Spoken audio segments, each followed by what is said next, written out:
맞나요? 네. 네. 네. 대답을 활발하게 해주면 네. 빨리 끝날 거고 아니면 시간이 길어질 수 있어. 여러분이 모른다고 교수님 생각하면은 또 설명이 길어질 수 있으니까 다 같이 열심히 대답 좀 해주세요. 네. 자, 첫 네. 번째 이제부터 살펴볼 건데 우리가 크게 총 5가지 분류에 따른 사회조사 연구 방법 형태를 배웠습니다. 첫 번째가 어떤 거였었나요? 조사? 뭐에 따른 분류? 수준이요. 오케이, 조사 수준. 맞습니다. 조사 수준에 따른 분류 방법은 지금부터 공부를 하는 게 얘들아. 그 나중에 중간고사, 기말고사 때 다 나오는 문제들이니까 교수님이 지금 줌 수업에서 강조하고 같이 한번 살펴보자 하는 것들은 체크를 해놓으면서 좀 공부를 하시는 게 도움이 될 겁니다.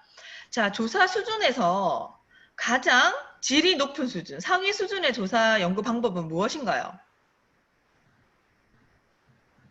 탐색적, 기술적, 설명적 중에서. 기술. 기술적 조사 연구 아닌가요? 기술적 조사 연구인가요? 조사 수준이 굉장히 높은 거. 연구 결과가 나왔어. 그럼 이 3가지 조사 방법을 다 할 수 있는데 이 어떤 조사 방법인지에 따라서도 이 결과를 우리가 사람들이 얼마만큼 믿고 얼마만큼 신뢰하는지와 관련된 건데 좀 더 수준이 아닌가? 가장 상위 단계 높은 조사 방법은? 저는 반대로 질문할게. 그렇게 까다롭지 않고 조사 수준이 좀 이렇게 낮은 단계의 조사 수준은? 탐색적. 탐색적. 3명 탐색적. 대답했습니다. 누구지? 탐색적 권택수. 조사 연구 맞아요. 왜? 탐색적 조사 같은 경우는요. 일단 여러분들이 조사 설계를 최종적으로 확정하기 전에 어떨까 한번 예비 조사를 하는 단계예요. 경향성을 파악한다든지. 그러니까 여러분들이 뭡니까? 사회복지 현장에 나갔을 때 저 노인들은 왜 저런 특성을 가지지? 혹시 이런 것 때문이 아닐까라고 한번 예비하는 조사 단계. 그래서 굉장히 간단한 설문지라든지 간단한 인터뷰네요. 그렇게까지 심도 깊은 조사가 아닙니다. 자, 그럼 다시 설명할게요. 조사 수준이 가장 상위 단계고 뭔가 진짜 연구 결과가 나왔을 때 대부분 사람들이 그럴듯하다. 타당하다라고 하는 질적인 높은 수준의 조사 연구 방법은 저 3가지 중에 무엇인가요? 마지막인 설명적 조사 연구요. 자, 누굽니까? 이름 말하세요, 저 빨리. 권현준입니다. 다른 친구들은 어떻게 생각하나요? 교수님이 수업 영상 찍을 때 얘기했는데. 그렇다고 생각해요. 맞습니다. 저기 예원이랑 목소리 다 들리네. 교수님 정확하제. 자, 그래서 네. 가장 네. 상위의 수준의 조사 단계는 설명적인 조사예요. 그래서 교수님이 좀 욕심을 내자면 여러분들이 탐색적인 간단한 조사 방법도 아셔야 되지만 최종적으로 우리가 이제 15주 동안에 교수님 교과목을 듣는다 한다면은 최소한 팀 과제 정도라도 설명적인 조사 연구를 수행할 수 있으셔야 합니다. 자, 나중에 이제 기말고사가 다가오면은 교수님이 이제 팀으로 이런 설명적인 조사, 설문지 연구를 어떻게 설계하고 하는 것들을 해서 과제를 받을 거예요. 그러니까 이 과정을 잘 아셔야 되겠죠? 자, 그러면 왜 설명적인 조사 연구가 가장 상위에 질 높은 조사 연구인가? 거기 설명이 되어 있습니다. 자, 기술적이라고 대답한 친구들도 있지만 기술은 한번 볼게요.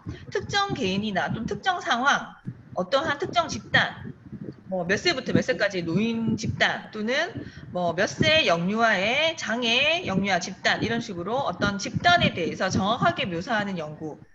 그 다음에 이 노인들이 왜 이러한 특성을 보이지? 이 장애 영유아들이 왜 이러한 행동을 보이지? 이런 사건의 발생 빈도라든지 도대체 무엇과 무엇이 관련성이 있을까? 관련성 정도를 파악하는 연구를 우리는 무슨 조사 연구? 기술적 조사 연구라고 합니다. 자, 관련이 있다고 해서 A가 B에 영향을 미친다라고 할 수 있나요? 없나요? 그거 상황에 따라 다르겠지만 영향을 미칠 수도 있고 영향을 안 미칠 수도 있는 거 아닌가요? 지금 누가 대답했어요? 너무 정확해. 누구지? 수업 저 너무 열심히 듣고 권현- 있는데. 누구지? 권현준입니다. 현준이. 현준이 말고 우리 1학년들도 좀 대답해주자. 자, 좀 더 쉽게 설명할게요. 자, 김내은 교수랑, 자, 뭐 권현준이라고 하자. 권현준 학생이랑 굉장히 밀접하게 친하고 관련이 있어. 자, 그렇다고 해서 권현준이 나한테, 김래영 교수님한테 영향을 미칠까? 또는 김래영 교수가 권현준 학생에게 영향을 미칠까? 친하다는 이유만으로. 서로 굉장히 공통분모가 많고 관련이 높다고 해서 반드시 A라는 사람이 B에 영향을 미칠까? 또는 B라는 사람이 A에 영향을 미칠까? 그럴듯하지만 영향을 미칠 수도 있고 아닐 수도 있고 우리는 아직까지 기술적인 조사 단계이기 때문에 정확하게 그렇다라고 할 수 있나요? 없나요? 없어요. 없는 단계가 바로 기술적인 조사 연구란 얘기야. 자, 오케이. 자, 우리가 이렇게 딱 보니까 장애 영유아들 중에서 장애 영유아 애들이지만은 뭐 자아 존중감이라든지 네, 자신에 대한 뭐 긍정적인 뭐 이런 메시지. 장애를 가졌지만은 이 친구들이 자아 존중감이 높은 친구들이 꽤 있다는 얘기예요. 너무너무 궁금한 거야. 그래서 나는 네, 기술적인 조사 연구 단계에서 일단 해봤어. 어떻게? 이 애들의 부모님이 영향을 미칠까? 또는 기타 등등을 이제 생각을 해서 부모님의 이제 뭐 긍정적인 언어를 많이 쓴다든지 긍정적인 상호작용을 많이 한다든지 이렇게 이 부모님의 상호작용의 수준을 측정을 합니다. 그 다음에 네, 이 장애 영유아들의 자아존중감 측정을 하겠죠? 그래놓고 봤더니 통계 수치상 자아존중감이 높은 아이들의 부모님이 상호작용 수치도 높은 거야. 긍정적인 메시지도 많이 하고 있는 거야. 그러면은 이 두 가지 변이는 어느 정도 관련이 있겠죠? 맞니? 이 정도 단계란 얘기야. 네. 자, 그런데 나는 그냥 관련이 있다, A라는 변인과 B라는 변이 관련이 있다, 이 정도만 끝내고 싶지가 않고 조금 더 상위의 연구 결과, 조금 더 심도 깊은 조사 연구를 하고 싶다는 얘기예요. 이실에서 저 교수님, 누가 왜? 교수님? 왜? 그 박하영 학생 그 들어와야 되는데 교수님 해주셔야 돼가지고. 하고 있는데 이렇게 이제 30분 좀 뒤에 들어온 친구들은 이제는 안 받고 교수님 지각 처리하고 싶다. 그래서 흐름이 끊기대. 교수님 지금 보면서 한 명 더 좀 추가했거든. 최대한 3시쯤 지나면 이렇게 다른 친구들처럼 카톡에 대비하고 있다가 줌 영상이 뜨면은 빨리 좀 들어왔으면 좋겠어. 벌써 지금 30분이잖아. 그치? 자, 계속 시작할게. 다른 친구들 때문에. 교수님 보고 있으니까 무슨 뜻인 줄 알겠어. 얘기해준 친구 고맙고 지금 들어온 친구들한테 좀 얘기 좀 해주세요. 단톡에다가. 자, 네. 교수님이 방금 얘기했던 것처럼 여러분이 지내면서도 아마 그런 생각 들 거예요. 스트레스가 많은 노인들이 왜 많을까? 궁금하지 않니? 그러면 궁금해요. 궁금하지. 그래서 궁금합니다. 여러분들이 이 스트레스와 관련 있는 여러 가지 변인들을 한번 생각해 본다는 거야. 그래서 뭐 쉽게 말해서 자녀 수가 많은 노인들이 스트레스가 많을까? 아니면 정말 자녀가 한 명도 없는 노인들이 있을 수 있겠지? 이런 노인들이 스트레스가 많을까? 여러 가지 이제 그럴 수도 있고 아닐 수도 있다는 얘기야. 그래서 이 정도까지의 연구는 우리가 기술적인 조사 연구라고 합니다. 그런데 이 기술적인 연구 조사에서 교수님이랑 권현준이 친하다는 이유만으로 서로에게 진짜 영향이 미치는지 좀 더 알고 싶어. 그러면 마지막 단계인 설명적인 조사 연구까지 가셔야 된다는 얘기예요. 설명적인 조사 단계까지 가면은 반드시 이 원인이 영향을 미쳐서 결과가 나오는 뭐까지 규명할 수 있죠? PPT에 나와 있네. 인과관계요. 오케이. 인과관계는요. 반드시 A가 B에 영향을 미치셔야 돼요. 또는 반대로 나는 A가 B에 영향을 미칠 거라고 생각했는데 조사를 해봤더니 아니네. B가 오히려 A에 영향을 미치네. 이렇게 뭔가 밝혀질 수밖에 없는 이러한 실험실 상황이라든지 여러 가지 이제 통계 데이터를 가지고 연구를 해봤더니 자녀가 많은 사람들보다 노인의 스트레스가 정말 높았어라는 연구 결과까지 가셔야 우리는 설명적인 조사 단계까지 갔다라는 거예요. 자, 그러면 지금 현재 2020년도 9월에 조사를 한 노인들이 자녀가 한 명도 없고 독거 노인들 이런 사람들이 스트레스 지수가 너무너무 높았어라는 연구 결과를 내가 인과관계를 규명했어요. 그러면 1년 후나 5년 후나 10년 후에도 자녀를 안 놓는 또는 혼자 사시는 이런 노인들이 스트레스 지수가 높을 것 같나요? 아니면 상관없을 것 같나요? 높을 것 같아요. 그치. 이렇게 우리가 예측할 수 있다는 얘기야. 그래서 설명적인 조사 단계까지 가야지만 우리는 인과관계도 규명할 수 있고 이후에 일어날 수 있는 상황에 대해서 예측할 수 있는 변인까지 우리가 알 수 있다는 얘기죠. 뭐 간단한 예를 들어 설명했는데 이 정도 했으면 이 세 가지 조사 연구의 차이는 다들 아시겠나요? 네. 네. 한 명 대답했는데 카톡으로 받을까? 대답하기 민망하며 적극적으로 좀 대답 좀 해줬으면 좋겠어요. 그 다음에 네. 넘어갈게요. 오케이. 네. 그 다음에 두 번째 분류 방법이 뭐예요? 시간적. 오케이, 요거는 좀 쉽죠? 시간적. 그래서 두 가지로 나눌 수 있습니다. 하나는 횡단조사, 하나는 종단조사. 교수님이 이거 수업 동영상에서도 좀 자세히 설명했었는데, 자, 교수님 지금 말하는 게 횡단인지 종단인지를 빨리 얘기하세요. 자, 횡단연구, 종단연구 장단점에 대해서도 간단하게 설명을 했는데 지금 말하는 거는 횡단인지 종단인지를 잘 판단하고 대답하시면 됩니다. 지금 여러분들 중간고사 시험 문제 하고 있는 거예요. 짧은 시간에 수행할 수 있다. 횡단. 횡단. 당연하죠. 횡단. 그렇지. 횡단. 오케이. 자, 그 다음에 뭐 5년에서 6년 정도에 걸쳐서 긴 연구이면서 매년 같은 검사를 실시한다. 용단. 종단. 종단. 자, 그 다음에 대부분, 그 다음에 이제 종단 연구가 신비성이 더 있죠. 좀 더 장기간 연구이고, 그 다음에 인간의 변이를 이제 조사할 수 있습니다. 자, 그러면 교수님이 지금 얘기한 게 더 연구 결과상 타당한지, 두 번째 얘기한 게 타당한지 일단 판단해 보세요. 횡단조사 연구에서는요, 나이에 따라서 아이들의 자아 존중감이 얼마만큼 달라지는지가 너무 궁금한 거야. 그래서, 네, 2020년도 9월 1일부터 9월 30일까지 조사를 합니다. 누구를 대상으로? 초등학교 6학년, 그 다음에 중학교 3학년, 고등학교 3학년. 자, 이렇게 초중 고등학교 아이들 중에서 어떤 연령의 아이들이 자아 존중감이 가장 높은지가 궁금했어요. 지금 교수님이 말했던 이 연구 설계는 무슨 조사지? 횡단. 횡단. 횡단. 종단 같은. 오케이. 한 달이지만 내가 한 번의 조사로 끝내는 거죠. 초등학교 종단. 6학년도 그렇고, 그렇지. 중학교 3학년도, 고등학교 3학년 아이들도 자아 존중감 검사 한 번씩만 하면 끝난다는 얘기야. 이게 바로 횡단이에요. 자, 그런데 조사를 했어. 그런 다음에 뭡니까? 자아 존중감 수치들이 나오겠죠? 그래서 평균을 싹 비교해봤더니 이건 예상이야. 교수님 예상이야.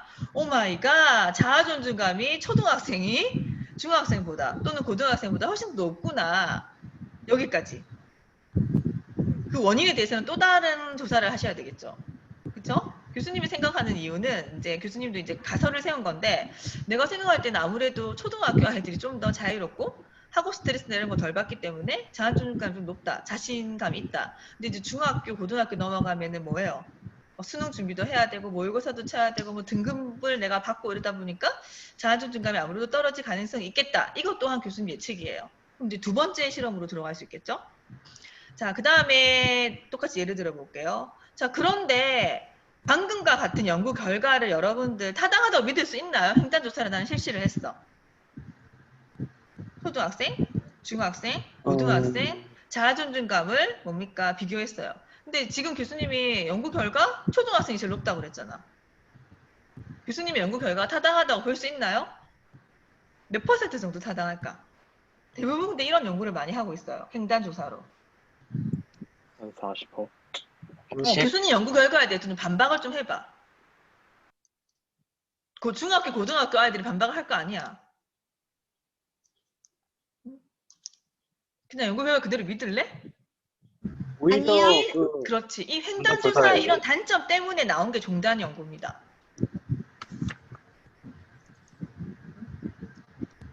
네. 아니, 그러니까 어떤 단점이 있어? 방금과 같은 연구 결과를 내가 냈어요. 어떤 단점이 있어? 중학교, 고등학교 정확하지 않아요. 어? 거예요. 정확하지 않아요. 뭔가 정확하지 않아. 왜? 기간이 학년은 단기간이어서. 그렇지. 학년은 반드시 이제 다르지만은 그 학년의 인간의 특성이 같나요? 같은 애들 대상으로 딱 비교한 건가요? 아니요. 아니에요. 그래서 표집에서도 뭔가 잘못됐을 수도 있고 아니면 그 해에 뭔가 영향을 미쳤을 수도 있고 그 다음에 교수님 때는 창의적 체험 활동이라든지 비교과 이런 거 안 했었거든? 학교 때? 그렇죠? 그러니까 시대에 따라 달라질 수도 있고 횡단으로는 너무나 많은 변수들이 작용하기 때문에 그게 나이별 차이라고 할 수 있을까라는 의문을 땡땡땡 남긴다는 얘기예요. 자, 그러면 네, 김내은 교수라는 사람이 횡단으로 이런 연구 결과를 발표했어요. 근데 많은 비난을 받을 수도 있겠지. 그래서 나온 게 종단 연구입니다. 그럼 종단 연구는 어떻게 하냐면요. 초등학교 6학년이 딱 되는 순간 1차 자아존중감 검사를 합니다. 그런 다음에 얼마만큼 기다려야 될까? 대답 안 하면 줌시간 길어지는데. 중학생 될 때까지 한번 기다렸다가 2차 한번 오케이, 하고 오케이. 그다음에 맞아요. 중학생 될 때까지 기다려야 돼요. 왜냐? 똑같은 애들을 대상으로 다시 검사를 합니다. 자, 그래서 초등학교 6학년 때 한 번, 그 다음에 중학교 3학년이 됐었을 때 또 3년 후에 또 한 번, 고등학교 3년이 됐었을 때 또 3년 이후에 한 번. 총 몇 년이 걸렸니? 검사 결과를 다 얻는 동안. 총? 12년. 응? 응? 아닌가? 3년. 다음 주에 퀴즈 해야 3년. 되겠네. 총 몇 년? 3년이요. 아, 3년밖에 3년이구나. 안 걸렸어? 교수님 검사 3번 아, 했는데 아니. 똑같은 애들 대상으로 9년이요. 6년이라는 세월에 걸렸어요. 초등학교 6학년 때 한 번, 3년 이후에 2번, 또 3년 이후에 3번. 그래서 똑같은 애들을 대상으로 같은 검사를 실시했기 때문에 나중에 연구 결과를 딱 냅니다. 그랬더니 아니잖아. 오히려 중학교 때 높아졌다가 고등학교 때 낮아졌잖아. 그러니까 횡단 연구를 한 김땡땡 교수님 연구 결과를 우리는 믿을 수가 없다. 반박할 수 있다는 얘기예요. 자, 그래서 똑같은 집단으로 이 아이들이 연령이 높아지면서 자아존중감이 어떻게 변화되는지 조사했기 때문에 훨씬 더 횡단 조사보다는 이 종단 조사에서 나온 결과를 믿을 수가 있습니다. 자, 그런데 종단 조사는 또 어떤 단점이 있을까요? 방금 얘기했던 것처럼 내가 한 가지 내가 가설을 검증하기 위해서 몇 년이라는 세월이 걸렸니? 6년. 횡단이라면 한 달 만에 끝낼 문제를 6년이라는 세월이 걸렸죠. 네, 그래서 일반적으로 개인의 교수나 또는 몇 명의 이 집단의 교수들이 할 수 없는 상당히 긴 프로젝트라는 얘기예요. 그래서 대부분의 이런 종단 연구의 장점이 있지만 우리는 이제 횡단으로 많이 조사를 하고 있습니다. 자, 그 다음에 또 한 가지 종단 연구의 또 단점. 자, 처음에 나는 중학교 6학년 대상으로 500명을 대상으로 했습니다. 근데 이 500명을 이제 여러 연구자들이 가서 같은 시점에 자아존중감 검사를 하겠죠. 3년이 지났어. 이 아이들이 그대로 있을까? 아니요. 지역에. 아니요. 중간에 어때? 다른 학교로 가는 애들도 있고, 맞죠? 뭐 부산에서 서울 뭐 이렇게 이동하는 애들도 있고, 중간에 또 이사를 가거나 외국에 가거나 뭐 여러 가지 변수 또는 그 내가 검사를 하러 간 그 시점에 결석을 하거나 아프거나 여러 가지 변수들이 있기 때문에 우리가 한 달 이후에도 이 아이들이 이 학교 또는 있을지 모르는데 또는 1년 이후에도 있을지 모르는데 3년이라는 이런 너무 긴 시간을 첫 번째 검사에서도 500명을 유지하기가 생각보다 쉽지 않다라는 거예요. 하물며 종단 연구는 대부분 2회 이상 하는데요. 2회 했다고 해서 그렇게 신빙성이 없기 때문에 보통은 제대로 된 종단 연구를 한다면 3회 정도를 하거든요. 그럼 6년이라는 게 지났어. 그럼 뭡니까? 500명에서 교수님 예상하건대 남아있는 애들이 한 450명. 그 다음에 6년 이후에는 300명밖에 안 남아있어요. 나머지 200명의 데이터를 어떻게 해야 되니? 처음에 검사했던 200명의 데이터를 우리는 연구 결과에 써야 될까? 쓸 수 아니요. 있을까? 아니요. 버려야 됩니다. 아니요. 그렇기 때문에 맞아요. 검사 비용이라든지 검사 인력이라든지 시간이라든지 이런 부분에서 효과적이지 못하다라는 메시지도 받고 있습니다. 자, 요 정도 했으면은 종단과 횡단의 차이는 어느 정도 아시겠나요? 네. 계속할까 넘어갈까? 넘어가요. 넘어갈게요. 네. 그 다음에 세 번째, 잠깐만, 쭉쭉 넘어갈게. 세 번째 자료 수집의 성격에 따른 분류. 크게 몇 가지가 있나요? 여러분들 댓글에 이거 많이 달았더만. 두 가지로 나눌 수 있습니다. 자료 수집의 성격. 무슨 연구와 무슨 연구? 양적 연구와 연구랑 질적 질적 연구. 연구. 그러면 수업 내용을 듣고 나서 여러분들은 양적 연구를 좀 더 하고 싶나요? 질적 연구를 하고 싶나요?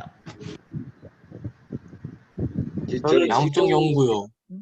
그 이유는 뭔데? 쉽게 얘기해서 양적 연구는 방금 교수님 했던 것처럼 교수님 요즘 최근에 연구하고 있는 게 그거야. 대학생들의 데이트 폭력 뭐 이런 거. 내가 양적 연구를 통해서 하겠다. 그러면 뭡니까? 여러분들 대상으로 나는 뭘 돌릴 수 있나요? 설문지. 오케이, 설문지. 설문지 안에다가 많은 내용을 담을 수 있겠죠. 그래서 여러분들 왜 지금 다른 과에서는 졸업 논문을 준비한다든지 뭐 이런 친구들이 많아서 여러분에게 설문지를 의뢰한 적이 좀 있을 건데요. 1학년이라 하더라도. 아닌가? 최근에도 우리 저기 카톡에 올라오던데 설문지 해달라고. 그렇지 않나요? 네. 네. 그런 설문지 형태 받았죠. 예를 들자면 이런 거야. 자, 나는 이성 교제 경험 몇 세에 있나요? 체크. 데이트 폭력과 관련해서 몇 명의 여자친구를 사귀었나요? 그치? 그 다음에 또, 동시에 몇 명을 사귀었나요? 그 다음에, 본인이 생각할 때 폭력이라고 생각하는 정도를 체크하세요. 1점부터 5점까지. 맞죠? 그 다음 나는 평상시에 데이트 상대에게 어떻게 하나요?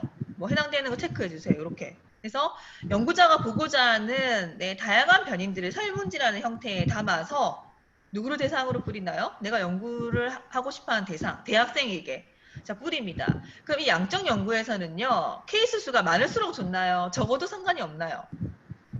많을수록 좋아요. 오히려 많을수록. 많을수록 좋지 않을까요? 많을수록 좋아요. 해서 보통의 우리가 그래도 타당하다고 하는 거는 한 200부에서 300부 정도는 돌려서 그 결과를 분석하셔야 된다는 얘기예요. 자, 예를 들자면 이런 거야. 유원대학교의 대학생들의 데이트 폭력의 실태 뭐 이렇게 한다 그러면은 내가 50명 정도를 해놓고 유원대학교의 대부분의 대학생들이 이렇다라고 말할 수 있을까? 이런 경우랑 내가 500명 정도로 돌렸어. 유원대학교 대학생들에게. 자, 50명과 500명의 10배 차이이기 때문에 훨씬 더 500명을 내가 대상으로 양적 연구를 했었을 때 이 결과를 좀 더 우리가 믿을 만하다라고 할 수 있겠죠. 네. 그래서 어쨌든 양적 연구는요, 이렇게 여러 케이스 많은 대상의 설문지라든지 또는 검사 도구를 돌린 다음에 이거를 그냥 하는 것이 아니라 평균을 낸다든지, 뭐 표준 편차를 낸다든지, 또는 자, 남자와 여자 아이들 중에서 누가 더 데이트 폭력 수치가 높을까? 궁금하지 않니? 남자. 궁금해요. 여러분, 이거 궁금해요. 예측할 수 있어. 예를 들면 이제 그런 것처럼 조사를 했었을 때 남자, 여자 평균을 비교하고 뭐 T-테스트라고 하는 진짜로 통계상 유의미한 정도가 있는지 이거는 이제 교수님이 숫자로 계산할 수가 없고 통계 프로그램을 딱 넣는다는 얘기예요. 데이터를. 그러면 유의미하게 누구가 더 높아요, 낮아요 이렇게 수치로 보여준다는 얘기야. 어쨌든 이렇게 해서 양적인 연구 결과에 대한 결과는 숫자로 수량으로 해서 표시가 납니다. 그래서 쉽게 말해서 평균이다 한다면은 5점 리커트 척도를 해봤더니 평균 점수가 300점이 만점인데 뭐 여자친구들은요 평균이 215점이었으면은 남자친구들은 뭐 270점이었다 그러면은 남자친구들이 훨씬 더 데이트 폭력 수치가 높다라고 예상할 수 있다는 얘기죠. 맞지? 예측할 수 있다는 얘기지. 그래서 이런 거를 양적 연구라고 합니다.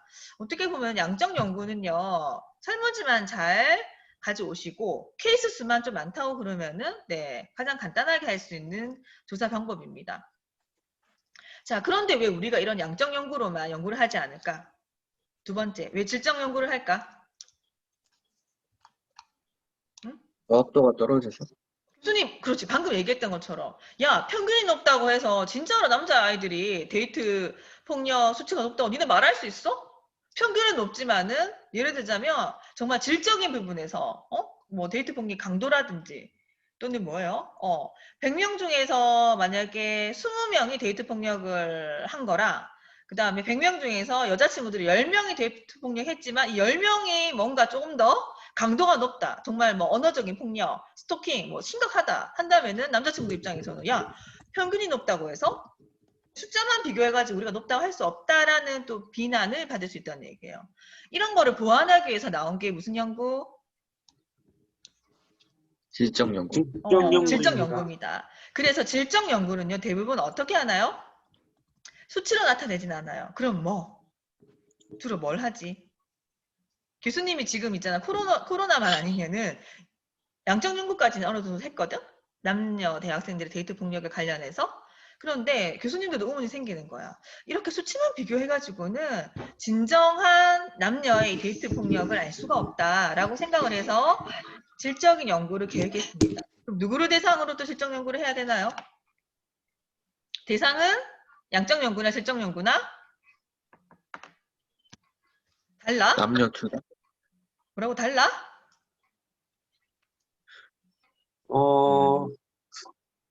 난 똑같이 남자, 여자 아이들의 데이트 폭력 수준 뭐 이런 거 알고 싶은데 연구 대상, 양적 연구나 질적 연구 같나요, 다르나요? 똑같죠. 같아요. 이제는. 당연하지, 같지. 그런데 내가 질적 연구를 한다 그러면은 500명까지 만날 필요가 있을까? 설문지 이런 거 아닌데 아니요. 없어요. 아니야. 그래서 질적 연구는요, 예를 들자면은 뭐 교수님이 이제 상담을 하다가 야, 이 친구가 데이트 폭력을 당했어. 라고 하는 모 땡땡이를 만났어. 이 친구랑 깊이 있게 면담을 한다든지 관찰을 한다든지 상담을 한다든지 1차 상담으로는 또 안 끝나잖아. 1차 상담 때 이런 이유 때문에 데이트 폭력을 당했고요. 교수님 수치는 얼마만큼이고요. 내가 생각할 때 데이트 폭력 원인은 이거인 것 같고요. 그 다음에 그 이후에 난 어떻게 할 거고요. 여러 가지 블라블라 나올 수 있는 얘기가 한 번의 면담으로 끝날까? 해보니까 아니요. 아니다라는 거야. 그래서 2차 면담, 3차 면담, 그 다음에 또 얼굴을 보고 말하기에는 또 아닌 부분들이 있지. 그래서 전월 쓰기, 본인이 생각하는 거 이런 것도 될 수가 있고 해서 자 이렇게 인터뷰나 면담을 통해서 나왔던 거를 숫자로 만들 수 있을까? 양적 연구처럼? 쉽지가 않기 때문에 질적 연구에서는요. 이들이 예를 들자면 데이트 폭력을 당했던 친구들이 한 뭐 5, 6명 또 10명 굳이 질적 연구에서는 그렇게 많은 인원을 하지 않아요. 왜냐? 이 개개인을 심층적으로 분석하기 때문에. 그래서 예를 들자면 내가 5명의 대상으로 데이트 폭력을 당했던 애들은 이제 심층 면담을 시작을 합니다. 그럼 이제 이들이 교수님에게 뭐 편지를 쓴 것도 있고 직접 만나서 인터뷰를 한 것도 있고 면담을 한 경우도 있고 뭐 이런 여러 가지 자료들을 뭡니까? 분류화, 범주화, 유목화해서 네 이들이 말했던 것들을 그대로 따옴표를 넣기도 하고요. 조사 연구 결과에. 그 다음에 이런 말들은 우리가 종합적으로 해서 과거에 비해서 최근에 대학생 아이들이 신체적인 폭력보다는 언어적인 폭력을 많이 쓴다 이런 식으로 결론을 내린다는 얘기야. 예를 들어서 아이들 인터뷰 내용에 이런 것들을 보고 됐나요? 자, 근데 결론적으로 말하자면은 양적 연구도 중요하고 질적 연구도 중요합니다. 그래서 최근에 특히요 어느 정도는 또 이제 들어온다고 난리다. 누구니? 교보만 수락해줬고 자 최근의 트렌드는 그래서 양적인 연구 플러스 질적인 연구를 함께 병행을 해서 여러분이 알고자 하는 네 조사를 하시면 된다는 얘기예요. 넘어갈까요? 네. 네. 자, 그 다음에 나오는 게 자, 통제 정도에 따른 분류입니다. 자, 2가지가 되어 있어요. 무슨 조사 연구랑 무슨 조사 연구인가요? 이것도 너네 댓글 많이 달았던데. 실험 실험실 조사 연구랑 현장 조사 연구요. 자, 그러면 교수님이 지금부터 말하는 게 실험실 조사 연구인지 현장 조사 연구인지를 조금 파악해 보시기 바랍니다. 갈게요. 자, 나는 좀 스트레스를 많이 받는 이런 노인들이 어떻게 하면 스트레스 낮출 수 있을까라고 생각해서 그 동화구연이라든지 손유리 이런 것들을 조금 하는 게 좋을 것 같아. 해서 네. 어떤 이제 노인 복지관을 선택을 합니다. 그 노인 복지관에 모여 있는 한 50명의 노인을 대상으로 일주일에 한 번씩 가서 뭡니까? 지속적으로 손유일이라든지 동화책을 던져준다든지 또는 뭐예요? 노인들과 함께 댄스를 준다든지 이런 이제 프로그램을 만들었어. 자, 이런 거와 같은 거는 실험실 조사 연구인가요? 현장 조사 연구인가요? 현장 조사. 현장 조사 연구요.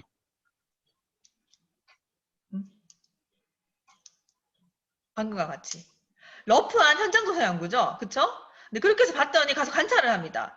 내가 손유이도 하고 노인들과 함께 상호작용도 하고 이렇게 하는 과정에서 아무리 내가 뭐 적극적으로 뭐 긍정적인 프로그램을 갖다 준다 하더라도 늘 우울한 노인들이 있고 그 중에서도 빨리빨리 스트레스를 뭡니까 푸는 노인들도 있고 여러 가지들을 그 현장 필드에 가서 관찰을 해서 나타난 이런 결과. 거기서 나오는 문제점들을 발견을 하고 자료 수집을 하는 이런 거를 우리는 현장 조사라고 합니다. 주로 우리가 할 수 있는 거는요. 원래부터 노인복지관에 그렇게 있는 분들을 가서 관찰하고 네, 어떠한 요인을 넣어서 어떻게 하는지를 보고 이런 것들입니다. 그럼 두 번째. 실험실 조사 연구는요, 여러분들이 우리가 이제 사회과학이긴 하지만 실험실 조사 연구는 왜 그 동물 실험 연구라든지 그 의학 연구를 좀 생각하시면 되는데, 자, 한마디로 여러분들 그 생쥐 가지고 실험 연구들 많이 하시죠? 아니야? 내가 이제 인간에게 맞아요. 대하기 조금, 그래서 그런 거야. 생쥐를 이제 가둬요.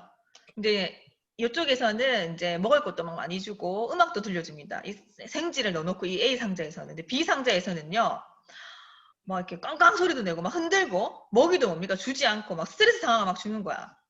자, 이후에 생쥐들의 몸무게를 측정합니다. 어떤 생쥐의 그 몸무게가 더 많이 나갔을까?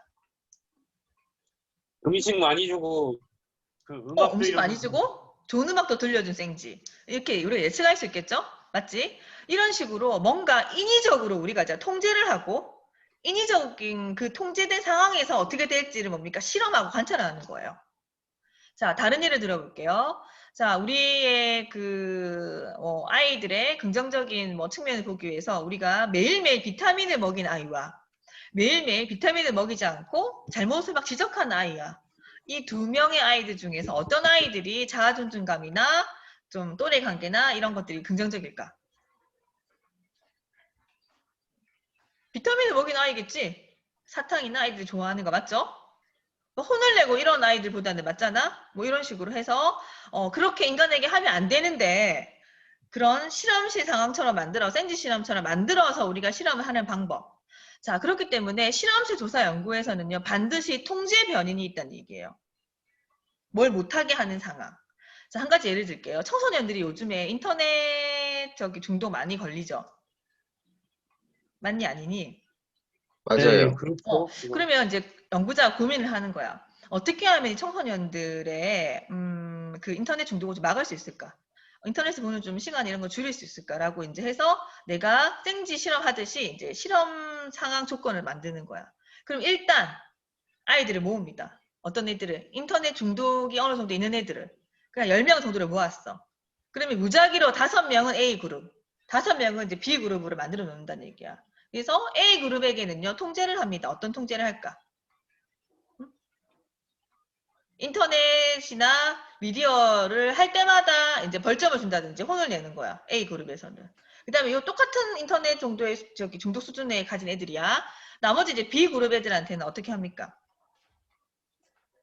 아이들에게 인터넷을 할 때 혼을 내는 거 아니고 친구들끼리 뭔가 상호작용을 하거나 뭐 게임을 하거나 또는 같이 이제 학습을 하는데 재밌는 학습을 하거나 이렇게 좀 긍정적으로 노래를 부르거나 아니면 이제 뭐예요 또래들끼리 대화를 하거나 뭐 이렇게 재밌게 지내는 상황 있잖아.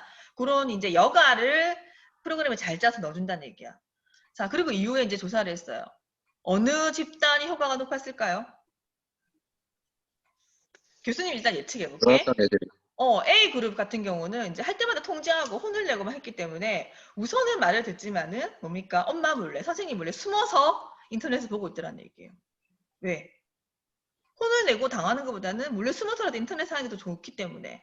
자, 그런데 B 그룹의 아이들 같은 경우는 신기하게도 인터넷을 보는 시간이 줄어들고 친구들과 그 시간에 대화를 하거나 또는 뭐예요? 영화를 보거나 놀이를 하거나 이렇게 긍정적인 이런 스트레스를 푸는 방향으로 바뀌고 있더라는 얘기예요. 그러면은 뭐예요? 인터넷 중독을 줄일 수 있는 방법에서 B라는 방법이 적당하다라고 우리가 연구 결과를 낼 수 있겠지. 맞니 아니니? 네. 이렇게 맞아요. 뭔가 통제를 하고 A 생쥐랑 B 생쥐를 실험하듯이 이렇게 내가 상황을 통제하는 실험들. 자, 그런데 실험실 조사 연구에 또 단점이 있습니다. 뭘까요? 우리가 인간을 이렇게 맨날 통제할 수 있나 없나? 생쥐처럼 가둬놓고. 맞아요. 그치? 그 그쵸? 외에도 너무나 많은 변수들이 존재를 하죠. 네, 그렇기 때문에 내가 어떤 변인을 가지고 실험을 하는지에 따라서 실험실에 적합할 수도 있고 현장 조사 연구가 적합할 수도 있다는 얘기예요. 그래서 상황에 따라서 다 다르게 적용하시면 됩니다. 됐나요? 네. 그 다음에 요거까지만 하고 이제 마무리를 좀 할게요. 자,